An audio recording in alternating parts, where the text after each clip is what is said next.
The Honourable Taylor Martin. Thank you, Mr Deputy President. In my inaugural speech in this House, I talked about what a vital piece of infrastructure the F3 was to the Central Coast and the Hunter when it opened. It is a great privilege that I have to chair the Standing Committee on State Development, and I hope we will do the work necessary to identify this generation's F3. The work that has been done to date by the committee has been comprehensive, and I look forward to working with my colleagues on the committee as we approach the conclusion towards the middle of this year into the inquiry into the defence industry in New South Wales and the inquiry into regional development and a global Sydney. I particularly want to acknowledge the former chair, the Honourable Greg Pearce, on his chairmanship of the committee to bring it to the stage where it is now.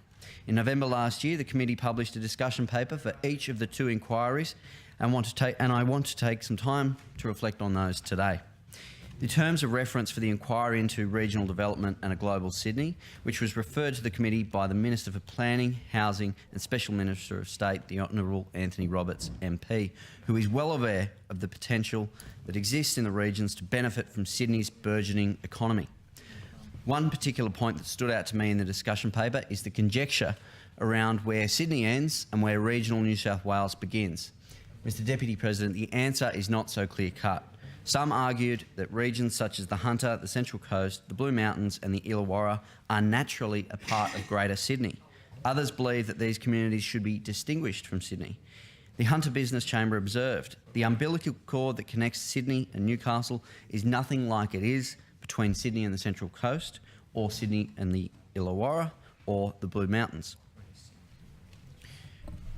The Hunter Business Chamber observed the umbilical cord that connects Sydney and Newcastle is nothing like it is between Sydney and the Central Coast, or Sydney and the Illawarra, or the Blue Mountains.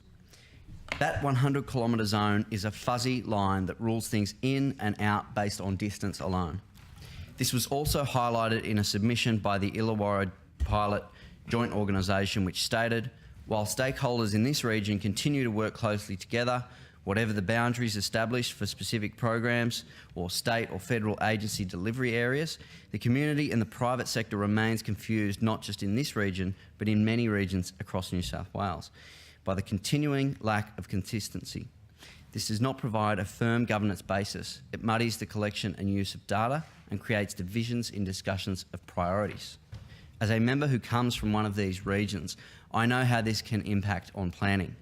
In my own role in the Hunter and on the Central Coast, one of the first things I look for in government announcements or grant opportunities is the geographic regions that it covers. One particular announcement late last year regarding the significant savings and refunds on new and existing green slips offered average savings for people in Metro Sydney, in Outer Metro Sydney, in Newcastle, in Wollongong and the country. Of those 5 geographic areas, say the Central Coast alone could conceivably be included in 4 of those 5. On a larger scale, the committee has already stated its belief that the lack of alignment in the definition of regional boundaries across different levels of government is confusing for stakeholders, and it is therefore seeking input on how borders and boundaries can be better aligned to promote regional growth and acknowledge existing commonalities and connections across the regions. Another issue for discussion is the City Deals initiative, which was launched in 2016. A city deal is a fantastic way of bringing together the 3 levels of government to deliver a coordinated and integrated package of initiatives aimed at unlocking the economic and social potential of cities. So far, the federal government has signed city deals in Townsville, Launceston, Hobart, Geelong and Darwin, with the first city deal for New South Wales signed over the weekend for Western Sydney, which will bring together 8 councils, the state government and the Commonwealth government. It is this city deal which will deliver new rail lines linking the west and southwest of Sydney, an aerotropolis with a jobs and education precinct, a new planning regime focused on cutting development costs and boosting housing supply, and extra facilities for Western Sydney parklands. I welcome the news of the city deal in Western Sydney, and I hope that its benefits can be considered and realised across other regions in New South Wales. The committee has also discussed the decentralisation of government and private sector services. In 2011, the New South Wales Government announced its Decade of Decentralisation policy, with the ultimate goal of reducing government office space in the CBD of Sydney by 100,000 square metres. The government has been extremely successful in its progress towards that goal, While most of these jobs have moved to Western Sydney, some have also located to regions including Queanbeyan and soon to Gosford. Even more important than the decentralisation of the public sector is the decentralisation of the private sector, Mr Deputy President. The committee heard that there can be significant benefits of relocation to regional areas for the private sector. Private organisations will find lower operating costs, a higher quality of life for their employees, and often a readily available skilled workforce who are in many cases already commuting to Sydney for these same roles. I've quoted many times in this place the figure of over 30,000 people who leave the Central Coast each day to work in Sydney and Newcastle. A recent article in The Australian, Mr Deputy President, by Bernard Salt from the Demographics Group found similar results for Wollongong, where 21,000 people commute to Sydney each day, and even Newcastle, where the author asserts that over 7,000 people commute to Sydney each and every day. These people, in most cases, long for local employment opportunities that are yet to come. The other inquiry currently underway by the State Development Committee is the inquiry into the defence industry in New South Wales.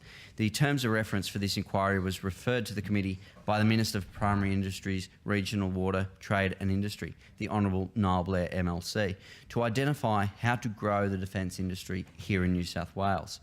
The reasons for growing the defence industry in New South Wales are obvious. The Commonwealth will be investing $195 billion into the Australian defence capability over the next decade.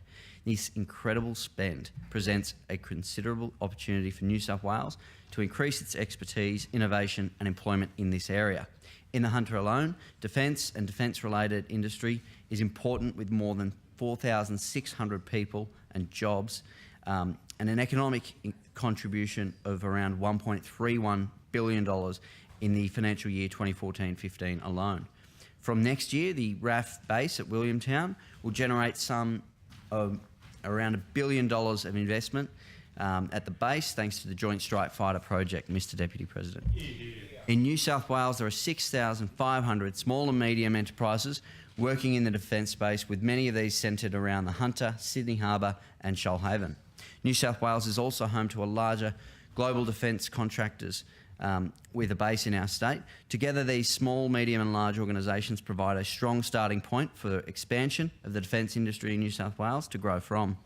It is fascinating that the market for some of these small and medium enterprises, it's fascinating the market that they've carved out. Chris Jenkins, the Chief Executive Officer for Thales Australia, said that there are thousands and thousands of little businesses that do one thing very well. Say oil water separators for mine hunters, hydraulic systems for aircraft, landing gear for aircraft, rotor blades for helicopters, lots and lots of little companies, Mr Deputy President. And those little companies are turning over between 2 million to 5 million Australian dollars or thereabouts each. The opportunities that these two discussion papers identify for New South Wales gives great cause for optimism in our state. I look forward to working with my colleagues, the Deputy Chair, the Honourable Mick Veitch MLC, and other members, the Honourable Rick Collis, the Honourable John Graham, the Honourable Paul Green, and the Honourable Natasha McLaren-Jones MLC. Thank you.